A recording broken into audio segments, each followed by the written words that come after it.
Buenos días. Bueno, vamos a dar comienzo al último día del Congreso. Gracias por haber visitado el Congreso. Mi nombre es Martín Petroni, pertenezco a la Regional Lincoln de APRESID, soy el asistente técnico de esa regional.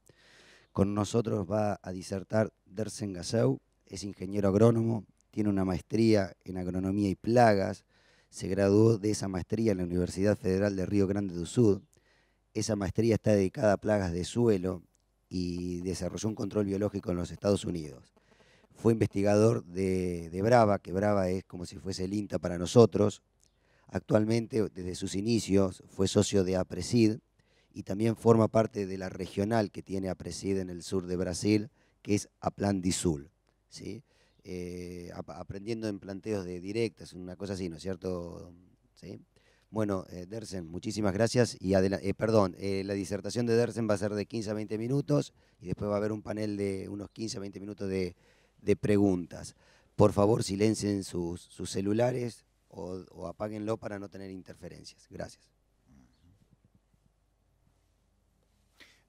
Bom dia. Não está muito fácil falar em Argentina, especialmente pensando em futebol. 7-1, 10-1 em 2 jogos. Bueno, faz parte. Para mim é um honor ter a oportunidade de debater, discutir, pensar sobre manejo de plagas, sobre soja, sobre a evolução da biotecnologia, alguns erros que nós estamos fazendo e também algumas provocações para pensar, para evolucionar em termos de agricultura, em termos de manejo de plaga. Primeiro, a soja BT. Soja BT, Bacillus thuringiensis, na realidade é uma bactéria de suelo, um habitante normal de suelo, perdão, errei aqui, volta aqui, tá bem, que vive no suelo, e que tem um gene que produz uma proteína muito comum em bactérias, que é na realidade uma defesa dessa bactéria. Micro-organismos produzem defensas, plantas produzem substâncias alelopáticas de proteção e defesa. Então, uma evolução natural do ser humano de identificar toxinas ou proteção de planta para usar comercialmente. Bueno, então, em resumo, é uma toxina, uma proteína que a bactéria produz. O homem isolou o gene desta bactéria e introduziu em plantas. Então, temos uma planta de soja que tem incorporado em seu genoma uma proteína que mata orugas. Simples. Nada mais complicado que isso. Tranquilo. O que acontece? Vantagens em soja. Primeiro, essa proteína causa a morte de socas, lepidópteros, lagartas, como as orugas, né? Controla perfeitamente a anticárcia, Chrysodeixis, que é pseudoplusia, e Helicoverpa. Não controla a Spodoptera. Ok? Não se cria essa expectativa de controlar a Spodoptera em soja. Aí empieza outra questão. E maíz BT, Spodoptera? Não controla. Não controla a Spodoptera grande. Então, o maíz BT tem uma oportunidade que é controlar a larva neonata. Oviposição hecha em planta, quando nasce, uma larva muito chica, raspando. Por isso, tinha uma linha muito próxima de seleção de população resistente. Então, estamos falando de duas coisas. Maíz BT, que já desenvolveu em Brasil de forma geral, resistência, populações resistentes de Spodoptera ao maíz. E uma situação completamente diferente, que é soja BT, que o BT é eficiente em pulverização, controla muito bem anticárcia, o grupo Plusini e o grupo Helicoverpa. Não há problema. Entretanto, não se pode criar uma expectativa de controlar Spodoptera. Bueno, aí começa uma outra situação agora, que é o seguinte: como evolucionou Helicoverpa como uma plaga de difícil controle e junto, muito mais importante, pseudoplusia, resistente a inseticidas, a solução BT em soja aparece de uma forma milagrosa, fantástica, assim como soja RR, que nós tínhamos nos anos 80 uma quantidade de espécies de planta daninha resistentes. e passamos todos para RR, 100% da área, absolutamente natural e esperado que iríamos selecionar população resistente a herbicida. A tecnologia é espetacular, muito importante, como estratégia de rotação, e não para usar em área total.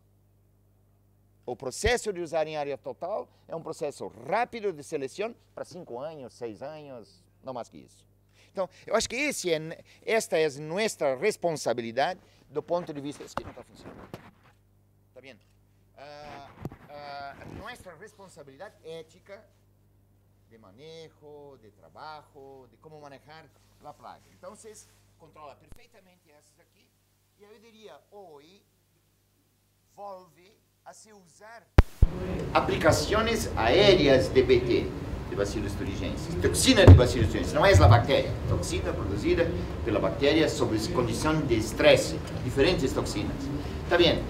Hoje volve, por quê? Porque os piretroides não estão controlando, porque as diamidas têm que usar doses muito mais altas para controlar, pseudoplusia, e também alguma coisa relacionada a helicoverpa.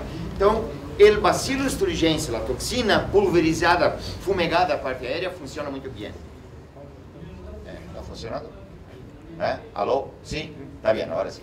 Então, uma aplicação aérea de BT está funcionando. Deveria ser proibida, porque estamos usando soja BT, para garantizar que essa tecnologia se usa mais tempo. Então, creio que a discussão toda hoje está relacionada à ética, à responsabilidade de proteger uma tecnologia, porque não há novos produtos, inseticidas, herbicidas, assim como uma expectativa de substituição a que nós estávamos usando e não se usa mais. Então, ao campo, se percebe claramente, essa aqui é uma soja BT e uma soja convencional, onde se cruzam as hojas estão protegidas, realmente bem, não há problema nenhum de controle para esses três grupos.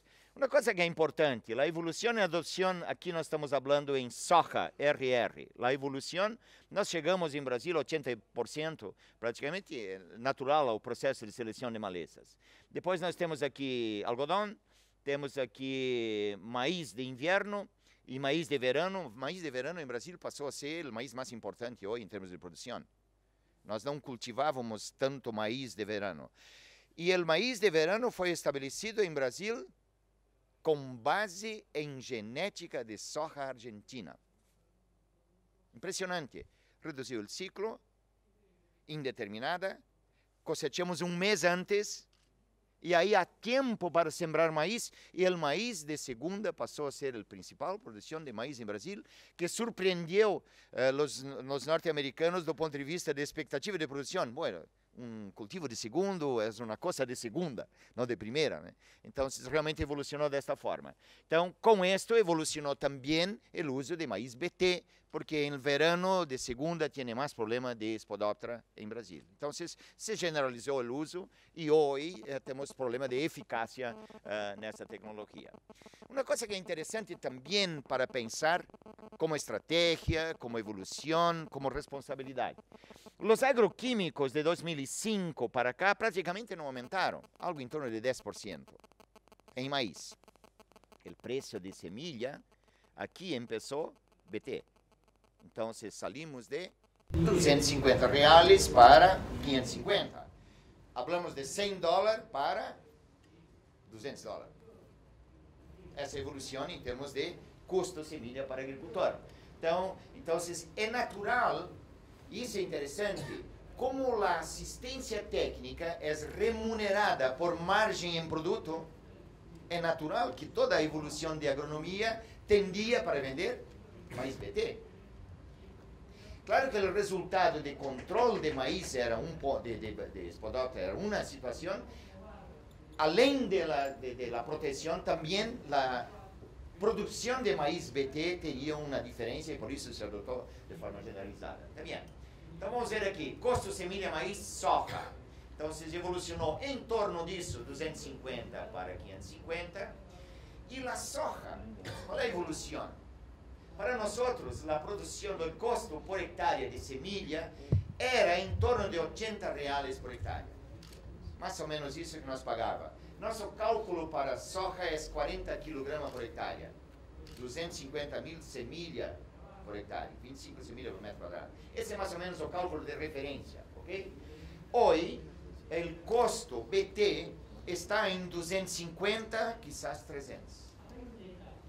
E isso é interessante. Você paga muito menos pela tecnologia BT do que em Brasil. Talvez pelo problema que nós temos de controle de oruga, a necessidade é muito maior. Então, mencionar isso. Então, o que cambiou? No último ano, há 2 anos, em ano passado, a discussão resistência estava relacionada a glifosato. Então, algumas plantas resistentes, uma evolução, resistência era uma discussão, glifosato herbicida. No último ano, apareceu o problema de helicoverpa de forma generalizada e principalmente pseudoplusia, que não se controlava. A questão plaga passou a ser muito mais importante como resistência ou dificuldade de controle do que malezas. E ao mesmo tempo, nós outros estamos tendo um problema de controle de roia com estrobilurina. Já havíamos perdido o controle, já havíamos teníamos populações resistentes de roia a triazoles.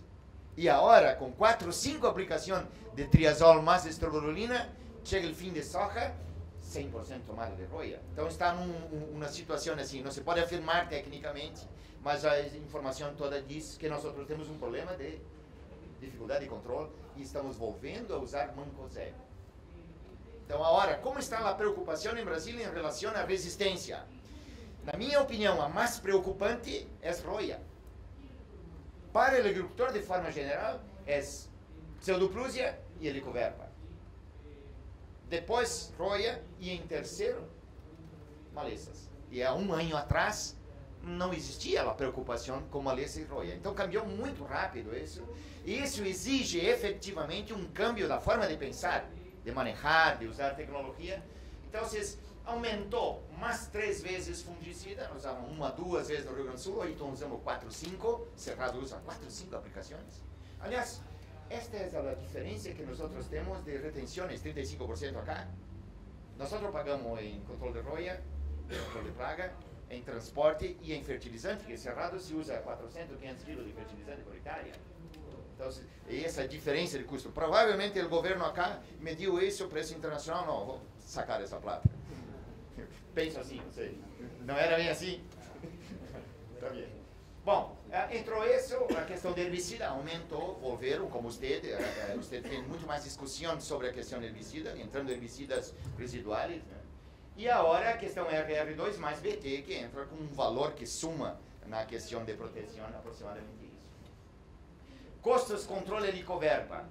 Para nós, promédio de proteção contra inseticida era 1 a 2 vezes a aplicação. O valor de inseticida piretroide baixo, equivalia a 5 ou 6 kg de soja por hectare. Okay? Agora, com a questão helicoverpa armígera, e se pode dizer aqui, pseudoplusia resistente, realmente é o problema, porque o helicoverpa se consegue controlar, esse preço passou para 200, 280, algo assim. Aí entrou, nessa situação, a soja BT. A esse preço, o agricultor vai pagar. Se estima que em sul do Brasil, no primeiro ano, pode chegar a 40%.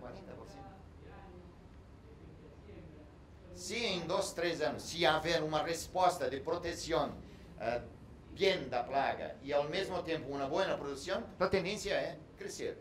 E o agricultor não está vendo um aumento de preço na tecnologia BT. Por quê? Porque está usando inseticida, principalmente no último ano, pela dificuldade de controle. Então essa é a evolução que apareceu lá. Custo tecnologia para nós outros. Pago antecipado é mais ou menos $1,2 por quilograma. Pelo cálculo que eu fiz ayer, aqui mais ou menos é $12, 30 quilos, 40 centavos de dólar. Ok? 12 por 30. Isso, dá 40 centavos por quilograma. Eu fiz o cálculo por quilograma para acessar, porque nós não usamos 30, em torno de 40, alguns 50 quilos de semilha por hectare. Tá bem? Bueno, então, considerando 250.000 semilhas, aproximadamente 40 quilos, é 160 gramas peso em 1.000 gramas, ok?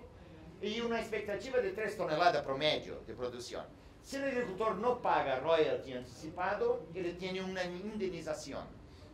No passado, essa indenização, ou royalty, LRR, como é normal, era $10 por hectare, aproximadamente, e se não pagava antecipado, na hora de vender a soja, pagava 1% sobre o valor total.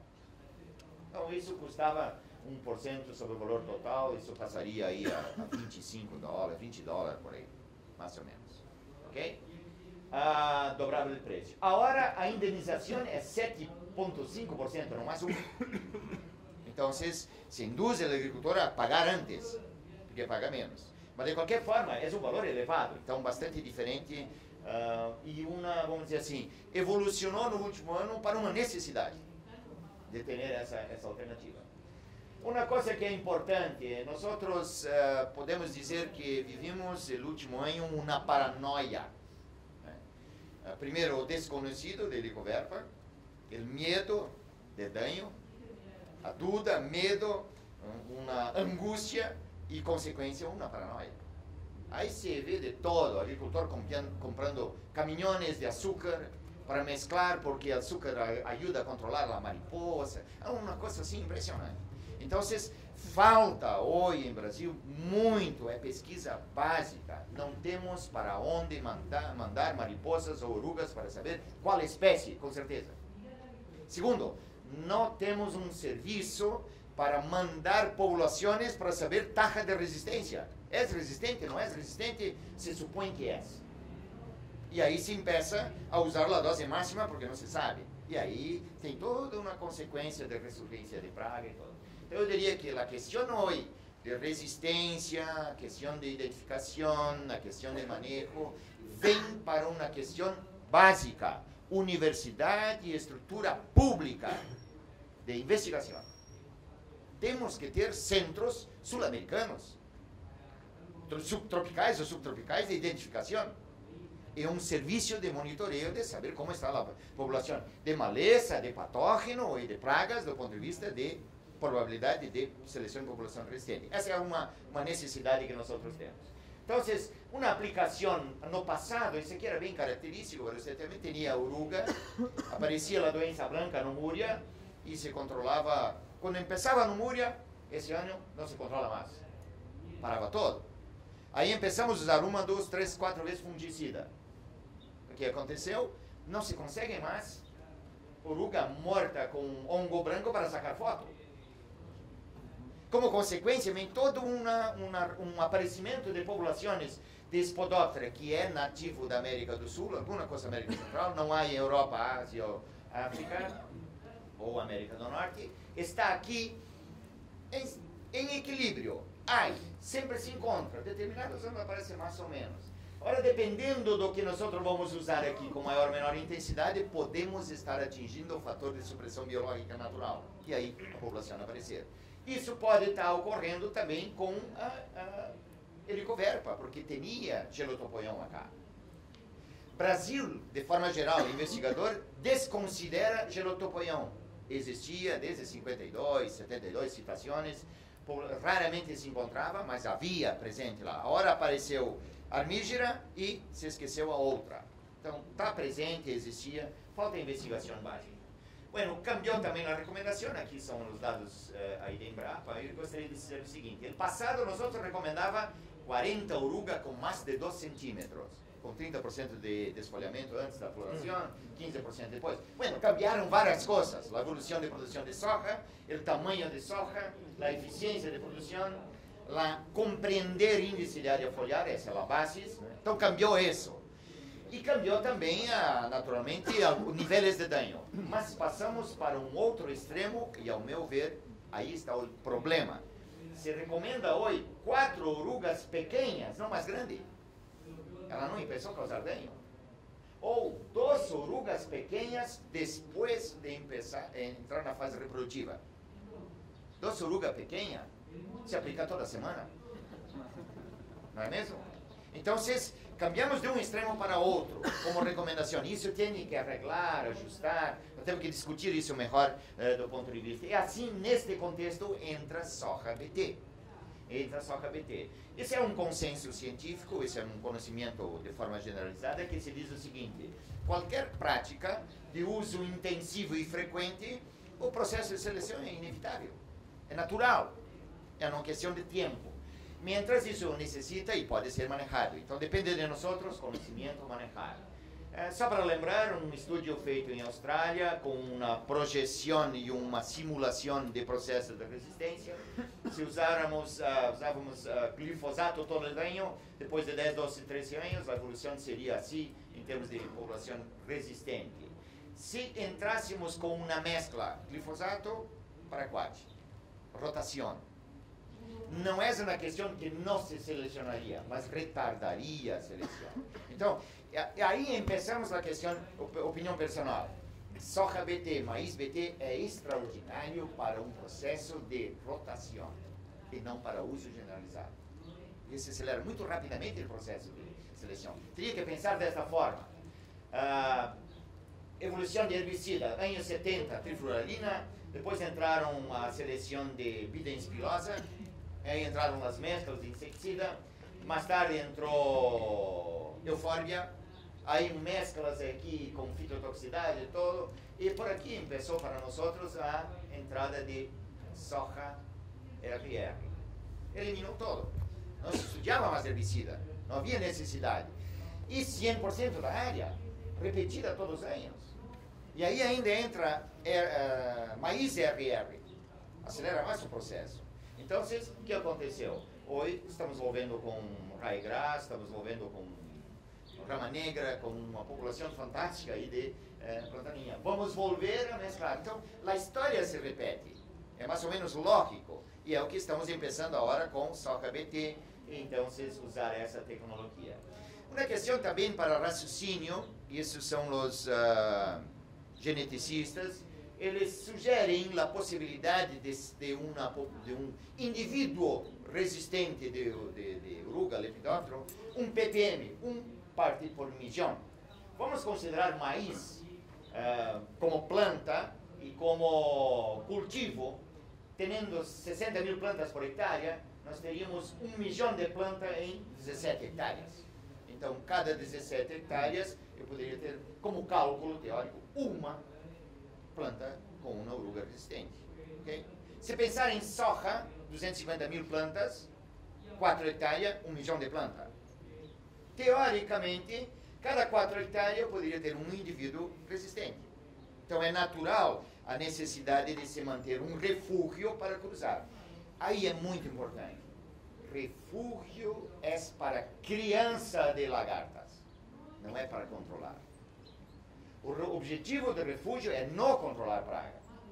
Em maíz se pode fazer, porque o dano não é tão grave. Em soja vai se fazer? Creio que não. Aí deveria entrar o governo e dizer para todo provedor de semilha, opinião personal, pode ter no máximo 50 ou 60% de soja BT. Tem que prover 40 ou 50% de soja convencional para rotacionar e manter o sistema por mais tempo. Necessitamos disso. Mais 5 minutos, tá bem? E Estados Unidos, no ano passado, julho, tomou uma decisão, Departamento de Agricultura, mas EPA. Para o agricultor que aplica inseticida em refúgio, é obrigado a aplicar em área total, a mesma dose de mesmo produto, independente da presença de praga, porque tem o risco de 1 ppm. Interessante como raciocínio, pensando para manter a tecnologia. Então, maíz, hoje, sistema RIP, né, Refuge in the Bag, com uma mistura de 5% e tal, já com 1 ou 2 eventos de cristais de proteína, tem 1 a 6%, 1% em maíz nessa população, por hectare vamos ter 60 Spodoptera resistentes. Se for 6%, 3.600 Spodoptera resistentes. É o que está acontecendo de fato hoje nas nossas condições. Então, soja BT é o melhor aliado de controle biológico. Por quê? Porque nós vamos controlar a oruga, que é uma praga importante, e vamos manter a fauna para supressão de outras espécies, que daí podem controlar a Spodoptera. Ou ginges, ou trips, ou ácaro, desde que não se use piretroide mesclado com um herbicida na primeira aplicação e preventivamente piretroide. Aí se perde o benefício de controle biológico. Então, reduz o uso de inseticida, melhora o meio ambiente, mas foi uma tecnologia mal usada, justamente, temos que aprender com maíz, né?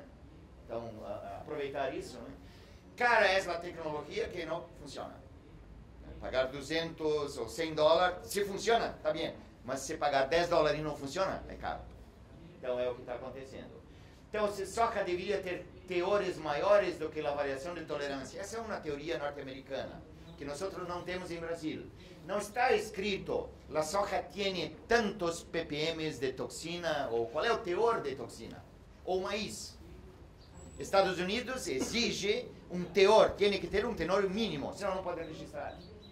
Então, hoje nuestro é presença-ausência. Por isso que há diferença tão grande entre híbridos ou entre materiais em termos de resistência. Então, teria que ter isso outra vez, uma regulamentação. Então, a doses USA Department of Agriculture é de alta doses. 25 vezes concentração letal 99%. Então, controle letal. Né? Então, dose letal. Então, no Brasil, os eventos não são de alta dose, ou presença-ausência, né? Tem ou não tem. Não há compromisso com o refúgio, e aí uma outra coisa. As leis são muito rigorosas para a questão de saúde ambiental.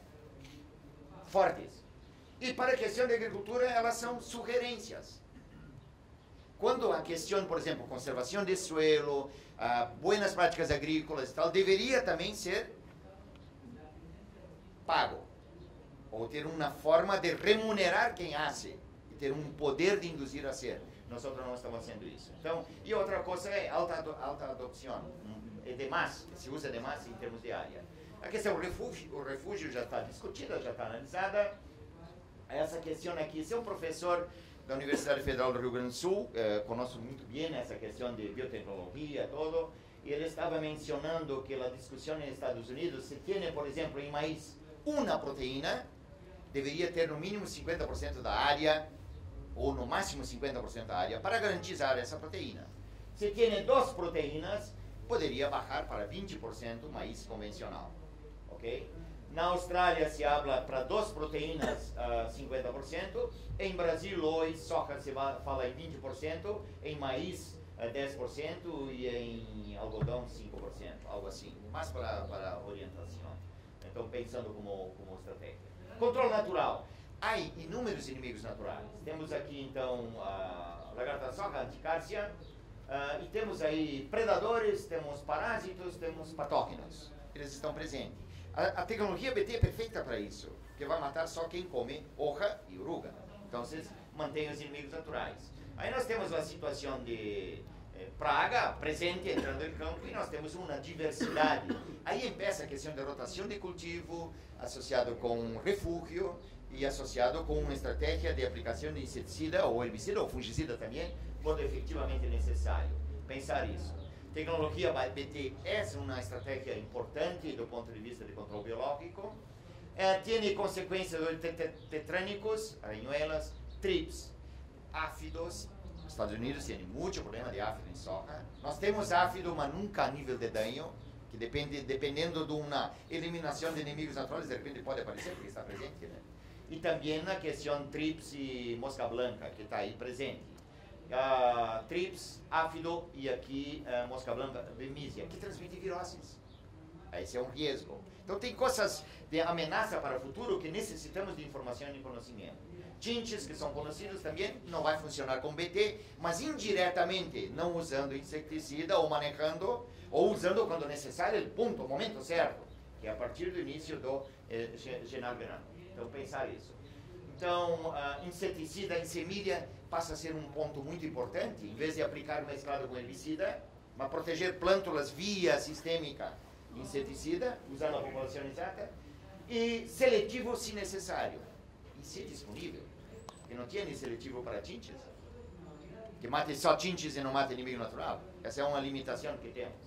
Então, produtos aplicados para silenciar genes, essa é uma outra estratégia que as empresas estão trabalhando, né? Tem que pulverizar algo antes, silenciar o gene, por exemplo, de raigrass ou de rama negra, e aí aplicar glifosato e matar.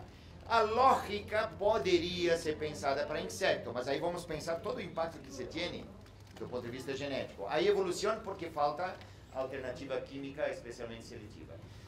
Conclusión, acabó el tiempo.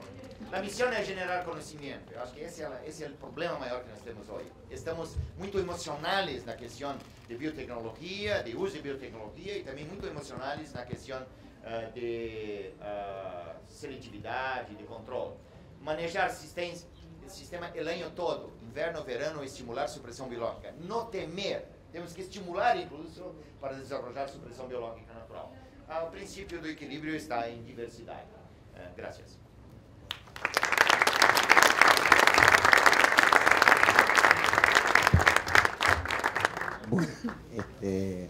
Bueno, se abre un panel de preguntas.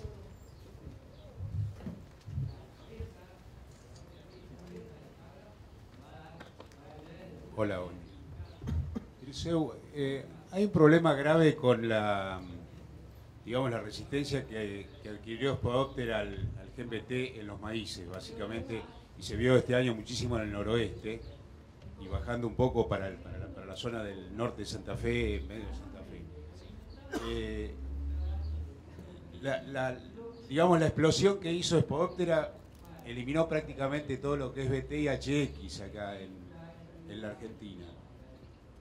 ¿No puede pasar lo mismo con la soja BT?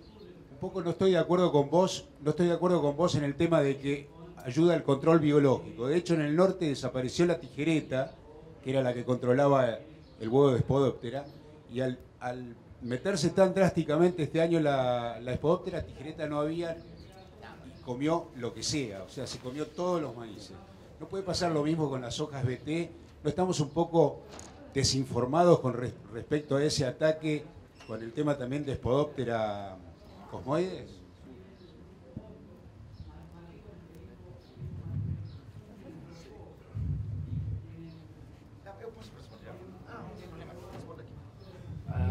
Sí, a questão é pertinente e muito importante. Mas lembre, nós sabíamos que Spodoptera não se controla com Bacillus thuringiensis, toxina. Sabíamos. Não há registro de GPL ou qualquer nome comercial para controle de Spodoptera. Sabíamos que neonata, larva pequena, controlaria. Então, neste ponto, separa a situação maíz de soja. Porque se sabe que anticárcia, Plusini de forma geral, e também helicoverpa se controla bem com helicoverpa.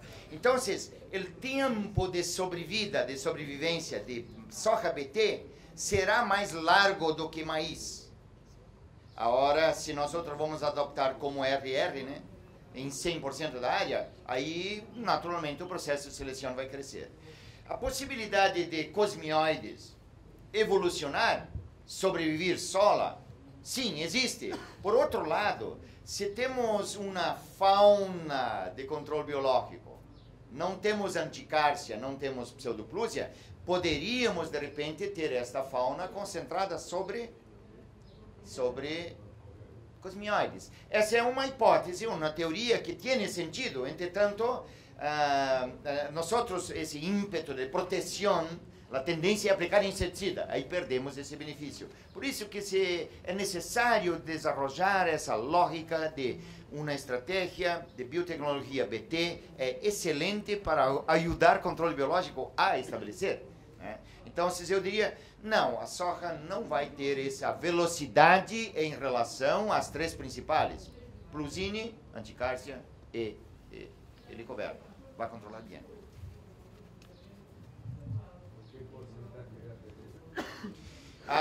Pois é, boa pergunta, adiantou aqui. Que porcentagem de refúgio? A porcentagem de refúgio proposta em Brasília é 20%. Soja. Ok? A agricultura vai ser? Não. Porque a lógica de refúgio é para criança, para criar e manter o controle. Ok?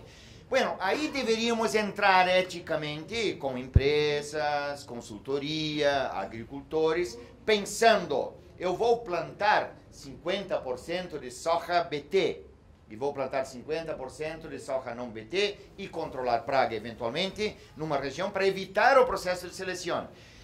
20% é suficiente? 10%? 5%? Eu diria 20% é o mínimo. Pensando em reservas, em ambiente. En Brasil se desarrolló una legislación hoy de reserva legal que tiene que mantener mata, campo nativo, cosas así. No mínimo 20%, sul, 35% cerrado, 80% Amazônia, como reserva natural para mantener alguna forma de equilibrio. Tiene una lógica de sentido ahí de comprender, mas falta estudo de dinámica populacional. Não sabemos de onde vem a anticárcia, de onde vem pseudoplusia, porque os problemas que estão crescendo em soja são plagas de hortaliça. Plusinia é uma praga de repolho, de tomate, que se usa inseticida 1 ou 2 vezes por semana, e a mariposa sai da lá e vai para a soja, já num processo de seleção. Helicoverpa também. Anticárcia que é exclusiva em soja. Sequer nem em alfafa desarrolla. Nos Estados Unidos tinha em alfafa, acá não. Então só em soja. Então se mantém uma plaga específica e está aí tranquila do ponto de vista de controle. Por favor. La soja en estado vegetativo, Helicoverpa se dedica a cortar brote y a comer hojitas. Sí. Gelotopeón. Armígera de la zona donde nosotros estamos no hay. La pregunta es, en estado reproductivo, cuando automáticamente se dirigen a partir de R4, R5 hacia buscar el grano en búsqueda de proteína, Sí. ¿protege bien el evento BT o cómo es la dinámica poblacional de Helicoverpa adentro del cultivo? Dos situaciones. Primero, el daño de Helicoverpa es visual, impresiona y asusta, porque come vaina, come grano, ¿ok? ¿Cuál es la diferencia de una Helicoverpa comer 9, 10 granos o de una anticárcia comer 150 centímetros cuadrados de área foliar que llena 9, 10 granos? Só que uma anticárcia, quando come a hoja desaparece, portanto não vemos. Agora, isso não é suficiente. A capacidade de dano de Helicoverpa pode ser maior do que a anticárcia. Estamos listos nisso, ok? A questão controla a fase reprodutiva, a fase vegetativa, perfeito, não desarrolla, não chega a crescer, a desarrollar larva. A possibilidade de ter Spodoptera, aí sim, por exemplo, Spodoptera frugiperda não desarrolla em soja. Não há oviposição e desenvolvimento de população. Entretanto, pode desenvolver em gramíneas, por exemplo, malezas, ou em trigo, onde se sembra soja de segunda. Então, há uma oviposição em trigo, a Spodoptera frugiperda pode se alimentar de trigo, terminou o trigo, aí sim passa para a soja e completa o ciclo. Okay? Então, essa é a situação. Não teria medo de plântula, cotilédone, primeira hoja, flor ou fase reprodutiva. Tiene a proteína e controla. Não há problema. À luz do conhecimento atual. Até o ano passado se colocava uma interrogação, uma preocupação. Vai controlar Helicoverpa ou não? Al momento que se conoce, controla muito bem. Perfeito. Hacemos la última pregunta. Sí, ¿qué tal? Buen día. No, mi pregunta era la siguiente. Respecto a los refugios, que creo que bueno es el problema más grave que tenemos para sostener este tipo de tecnología, ¿qué opina de si hay que hacerlo sectorizado o si estaría mezclado dentro de la misma semilla? ¿Cumpliría la misma función o no? Duas respostas nisso. Em maíz, sempre lembra, maíz BT, Estados Unidos é uma história. Não tem Spodoptera como plaga. Não é alvo. O alvo Estados Unidos é diabrótica del suelo e é também aquela barrenador, ok? Que controla perfeito, ok? No Brasil, o alvo é Spodoptera, não é diabrótica, tampouco é o barrenador de canha de açúcar ou algo assim. Você tem até mais problema de barrenador que nós outros. Então, acho que essa é uma questão de latitude, mais ao norte. Essa é uma questão de manejar plagas e patógenos tropicais. Roya é um problema tropical. Não desenvolveu aqui no anel de soja e tampouco em Estados Unidos com problema, roya em soja. Assim, a Spodoptera também. Então, essa questão de Spodoptera e desenvolver em ambientes tropicais e controlar, eu perdi o raciocínio agora, desenvolver para outro lado, a tua pergunta era? De refúgio. Quantidade de refúgio mesclado ou não, está bem. Spodoptera com refúgio in the bag, para Spodoptera, para mim não funciona. Porque o adulto de Spodoptera pode poner 50, 100, normalmente 400 a 700 huevos. Ok? Ahí se dice que hay competencia entre larvas, una mata a otra, ¿ok? Esto acontece en laboratorio, no acontece al campo. Al campo, ¿qué acontece? Hace 400 huevos, nacen los huevos, raspa hoja, y ahí las larvas, una entra, primero que entra, marca el territorio, no deja otra entrar, en gogollero, ¿no? Y ahí ela pasa para otras plantas la noche. Por eso a cuestión no mezclar insecticida cuando fumigar na desecación, para mantener carábidos, aranhas y todos ali, está bien. Entonces vai bajar y va a diseminar. Interessante que um Spodoptera vai fazer 4 ou 5 oviposição com grande quantidade de huevos. Portanto, não vai fazer oviposição em toda a planta como hace Helicoverpa ou Anticárcia ou Pseudoplusia. Então, cada planta, cada hoja, um huevo. Então, o Spodoptera hace posicionado. Vamos imaginar 5% de RIP. 5% de RIP quer dizer, cada 20 planta, uma RIP, uma suscetível. Se a mariposa hace una oviposición, 400 huevos, sobrevive 200. Primer estadio controla, segundo, tercer estadio no controla más. Ahí baja, llega no otro. Entonces, en maíz, yo diría, a estrategia no funciona. ¿Podría funcionar, por ejemplo, para barrenador y para diabrótica? Sí. Ahí, todo bien, que hay una distribución, un modelo norteamericano. Tenemos que desarrollar nuestro modelo. Ahora pregunta para soya. A distribuição, toda planta tem oviposição e há muita oviposição. Poderia funcionar melhor que maíz, porque teria uma concentração, ou não é uma concentração, porque é oviposição aislada. Há que pensar nisso. Eu diria que, como estratégia, deveríamos volver e pensar em limitar como um todo regional. E usar, não, é como usar um cultivar só em toda a área de trigo. Quantos anos? 2 anos, 3 anos e se foi.